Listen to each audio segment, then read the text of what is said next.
Good afternoon, baseball way of lifers. How we all doing? Remember, everyone's working for the weekend. The weekend is here, so let's enjoy it. And while we have you here, let us go over the Los Angeles Angels projections and forecast for 2021. Yes, this is going to be a huge year for the Los Angeles Dodgers. Just ask Mike Trout. Mike Trout is now entering his 30th year of birth, 30th anniversary of his birth. And I think he's about ready to break out and be on a winning ball club. Now, will the Angels cooperate? We will find out this year. But clock is starting to tick on Mike Trout. Time flies. We thought this would be forever, but as we know, you have your peak years, maybe 7 to 10 years, and Mike's experienced a lot of those now. And once you hit 30, things start happening. So, not saying that anything bad's going to happen, but the clock is ticking on Mike and the Angels, and we'll see what's happening. And one of the guys I always thought would be a big part of the Angel franchise, Angelton Simmons, is not going to be on the team this year. They parted ways. So it'll be interesting to see what happens there. They do have Jose Iglesias, who they have high hopes for replacing him from Cincinnati. So he's a pretty good replacement, but I think Simmons is one of the best shortstops I've ever seen. What range he has and what an arm. So he'll be missed. But the Angels are stacked. I mean, I don't know what to make of them. It seems like they always have bad luck on their side, but things could work out for them this year. Jared Walsh, who had an amazing September last year, and he's a pleasant surprise if he can keep up his production this year. But what a September he had. I mean, he had an OPS over 1,000. The slugging percentage was way up there. He was knocking the ball out of the ballpark. And it looks like he may be the first baseman this year. Pujols may be riding some pine, and if Shohei's going to be the DH, it's going to be tough for Pujols to get some time. But it may be the time to make the move on Mr. Walsh and see what he can do. If he doesn't, then we throw Albert back out there. I mean, what are you going to do at this point? And the other man, who a lot of pressure on this young man, Joe Adell. I mean, it's going to be time for him to actually start moving up in the organizational ranks. They don't have him projected to be a starter this year, and they really don't have him as a bench player. But the future's the limit on Adele, and they're hoping he could be somewhat of another Mike Trout for the organization. He really had a bad year last year, so I think they're going to kind of ease up on the pedal on Adele and let him develop further. But in the future, he is going to be a big part of this team, so it'll be interesting to see what happens there. And like I said, Shohei Ohtani, he is going to be the man this year.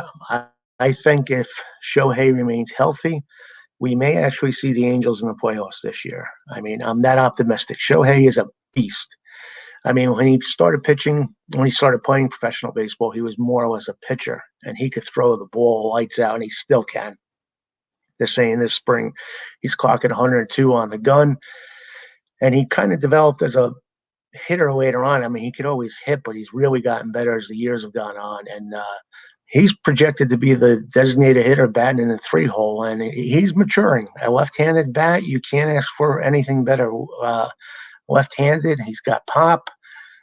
I mean, bat and back of Trout is going to be a major plus for him because, you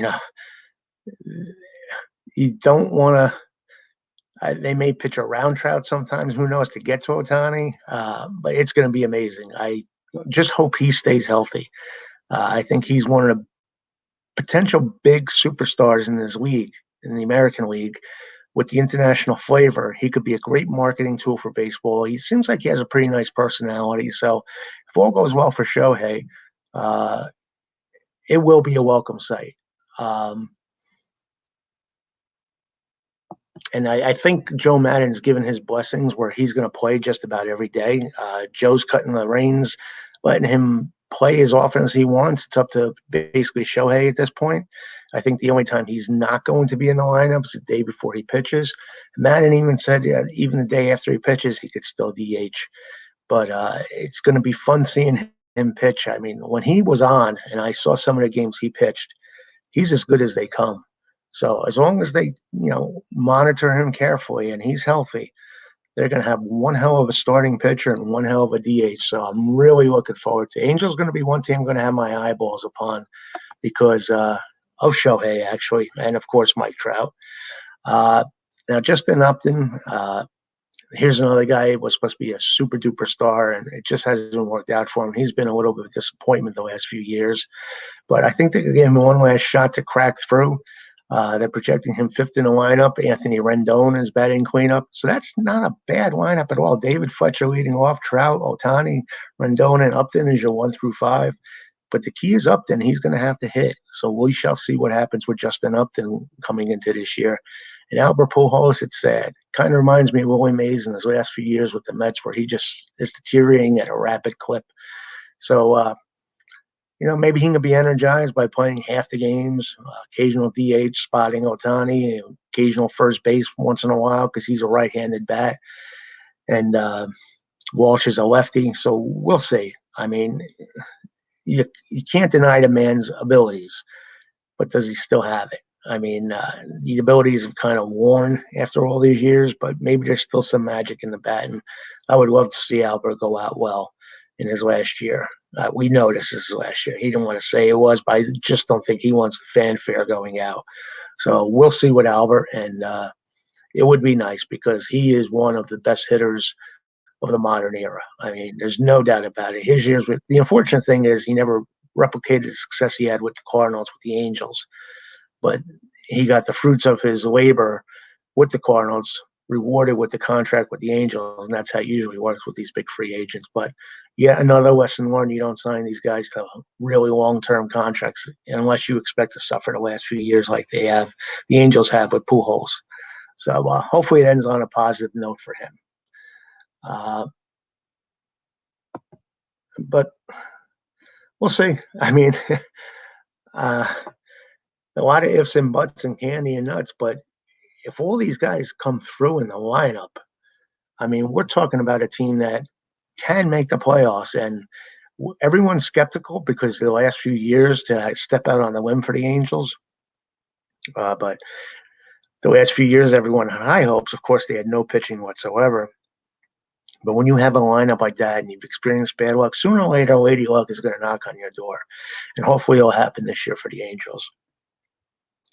Now, we're talking about, that was a brief overview of this year. And before we go into the roster depth, let's just touch base on the Angels and their history. They were one of the first 2 expansion teams in the American League back in 1961, the year I was born. And they were owned originally by Gene Autry, the singing cowboy. And Gene Autry was a good man from what I hear, a very nice man, very wealthy man.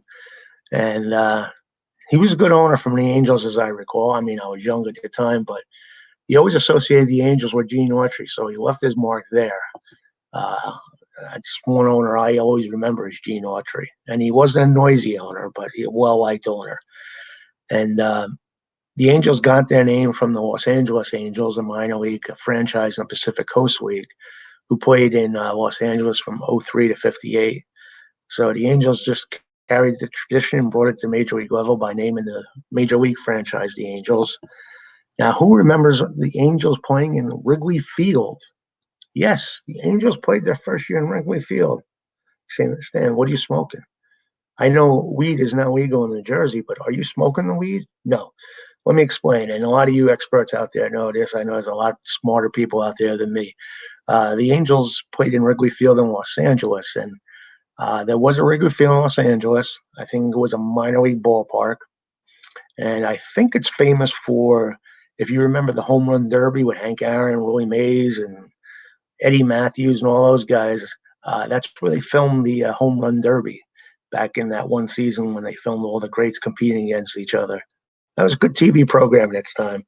To me, that was like a special treat because there wasn't much baseball on broadcast TV. So I remember the home run derby coming on, I don't know, one of the lesser networks, like the local affiliates. I said, whoa, this is pretty cool. Now we would just laugh at it. But I think that was at Wrigley Field. And that's where the Angels played their first year. Then they moved to Dodger Stadium. But the Angels wanted no part of Dodger Stadium. They called it Chavez Ravine. So when the Angels had a home game, it was Chavez Ravine, la-ti-ta-ta. But that's the case there. They called it Chavez Ravine, even though the rest of the world knew it as Dodger Stadium. And then in '66, Angel Stadium was built, and it's been up and running ever since. It's got transformations along the way. Pretty nice ballpark. I mean, for what it is, I wouldn't say it's one of your top 10 ballparks, but it's up there as a modern convenience, I should say, for fans. So I have no complaints about Angels ballpark. The Angel fans would know more about that than me. So if you want to chip in and leave a comment, tell me how you feel about your ballpark.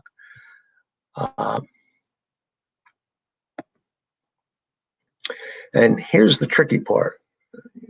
What year is it? Well, let's see. It's 2020. Oh, so this must be the year that the Los Angeles Angels, because from 61 to 65, they were the Los Angeles Angels. And that's when they were playing in Chavez Ravine. And then from 65 to 96, they became the California Angels when they moved to Angel Stadium. And then from 97 to 04, they were the Anaheim Angels. There's all kind of stuff going on with that. And then now again, they're the Los Angeles Angels. And I think technically, because of terms of their lease with the city of Anaheim, which required Anaheim to be part of the name, the team was officially named the Los Angeles Angels of Anaheim, and still maybe. But I think all the major media outlets and baseball itself recognizes them as the Los Angeles Angels. But I still think of Anaheim is still attached to the name, but it just became too burdensome for like the major media and baseball world in general to keep calling them the Los Angeles Angels of Anaheim, which to me was like ridiculous. Either you're in Los Angeles or you're not in Los Angeles, or you're in Anaheim, you're not in Anaheim, but Los Angeles of Anaheim, that just didn't make sense. But I think technically they still are. Maybe you guys can help me out on that one. And Angels have a few cute traditions. Each game begins with the song Calling All Angels by Train being played, accompanied by a video that shows historical moments in the team history. And that's pretty cool.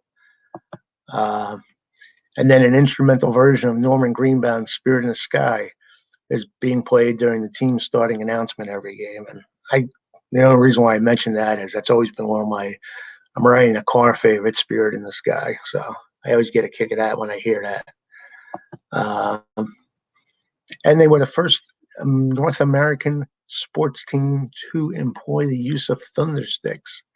Now, I'm not necessarily a big fan of thundersticks, but it became quite an item when the Angels were going good in the early 2000s, and it kind of became their trademark.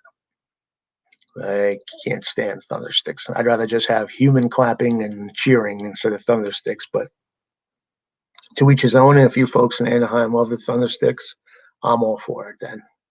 And then, of course, let's not forget the rally monkey. Again, when you become good and things stick, like all these little superstitions, and the rally monkey appears that the Angels are losing game or if the game is tied from the seventh inning on, but sometimes earlier, depending on the situation. So he'll show up on the scoreboard, et cetera, et cetera. That's cute because it gets everybody involved, like his families and kids and all that. But hey, baseball's a game, and games are supposed to be fun. So if it works, stick with it. Now let's go to the projected starting lineups for the Angels. It'll be David Fletcher leading off at second, most likely, followed by Mike Trout, Shohei Ohtani, Anthony Rendon, Justin Upton in left, Jared Walsh at first, Dexter Fowler in left, Jose Iglesias at short, and Max Stassi as the catcher. Now, that is quite a lineup if they can all stay healthy. And you got some pop in that lineup with Trout and Rendon, no doubt about it. And Shohei's sandwich between those two. It could be magical. I mean, that's one team I may have to stay up late for and watch. You know, you have the Dodgers and Angels on at the same time. So, Los Angeles fans, you're blessed with two good teams to follow. They're going to be exciting, without a doubt. The other guys that they're hoping to stick, Dexter Fowler. I mean, he's never really lived up to his potential either, but he's still a decent right fielder, good defensively. He just can't hit the way everyone had hoped he would. He's very, very weak at the plate.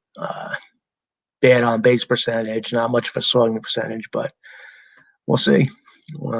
He's a pro, so you never know what can come. He could always turn it around. Uh, Julio Iglesias, Jose Iglesias, I should say. He's the one that's going to be the man replacing Simmons. So there's a lot of on his shoulders, and he's a decent hitter, so he may hold his own. And Max Stassi is the catcher. And believe it or not, isn't it kind of weird to say that Albert Pujols will want to be the key players coming off the bench? Whoever thought that? But hopefully we can get some pop out of Albert. I mean Angels. I'm not an Angel fan per se, but I like all teams. Hopefully they can get some pop out of his bat, and we'll see what happens there. Juan Lagares, a great glove man. I've seen him over the years, and he was fantastic, and I think he still can provide great defense for the Angels, so that's always welcome. And Kurt Suzuki is as good a backup as you can get, and they got him as a backup from Washington, so as a catcher. So you can never have enough catching, so they got two pretty decent catchers there. Now the starting rotation is going to be Andrew Heaney. I like Andrew. He's a good ball player, good pitcher, I should say, and he will be the ace, and I think he deserves to be the ace. Good control, good velocity, and he probably is the ace of the staff. The guy I always thought could be an ace is Dylan Bundy, and they got him from Baltimore a few years back, and everyone's still waiting for him to break through. I love Dylan Bundy, and I think this could be his year. Again, he's a pitcher, and he was a first-round picked number 4 pick in the first round. Andrew Heaney was a first-round pick, and he was picked number 9.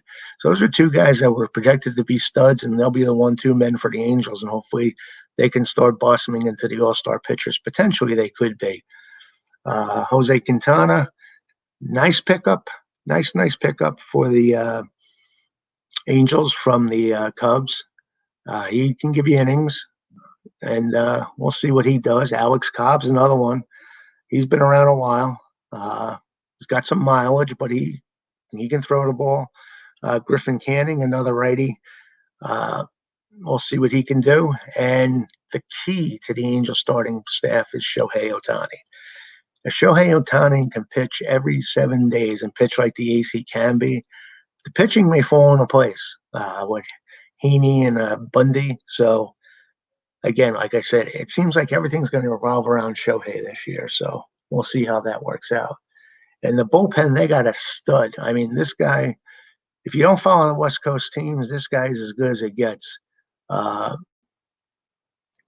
Raisel Iglesias, and he is good. He is damn good. And then Mike Mayers is the setup man. I like him. And then the rest of the guys, I don't know too much about, to be honest with you, but like any bullpen, it all depends on how things pan out. Let's see, you got Felix Pena, Ty Buttery, Alex Guadillo, Junior Guerrera, Jaime Barrera, and Jose Alberto Rivera. I probably couldn't pick them out of police lineup, but hopefully we'll get to know them better as the season goes on for the Angels, or I would. I just don't know that much about them. And then the future is looking pretty good. They got Brandon March as an outfielder, and he is really projected to do well. So we'll see. I mean, he could be the ultimate replacement for Upton out in the outfield, but there's high hopes for him. And then Jordan Adams is another outfielder that they have high hopes for. So I think it's going to be a fun year for the Angels. A lot of people say they won't make the playoffs, but my prediction is, in Shohei we trust. If Shohei has a great year, stays healthy, I think the Angels will finally make the playoffs, and the baseball world will get a shot at seeing Pujols, Rendon, Trout, Shohei, and we'll recognize that there is another team out in LA come playoff time. So let me know your thoughts. Leave some comments if you will. If you like the video, please like the video. If you don't like the video, let me know. I'm always open to suggestions. If you want to see these videos, I do at least one a day. One I put up on the Facebook group site. The other ones are just popped up on the YouTube channel. Just subscribe and you'll be alerted when there's a new one up, and you'll have everything in your little library, YouTube library. If you subscribe, you can binge watch one day instead of watching Dexter all day. You can watch me. Now you're better off watching Dexter. But anyway, if you wanted to do that, you could do that. And like I said, I just want to say thanks to all you guys. You guys are the best baseball Facebook group in existence. We're approaching on 10,000 members, and I can't thank you enough. So as always, have a great day. Enjoy the weekend. Play ball. We're almost there, folks. Less than 3 weeks. And adios.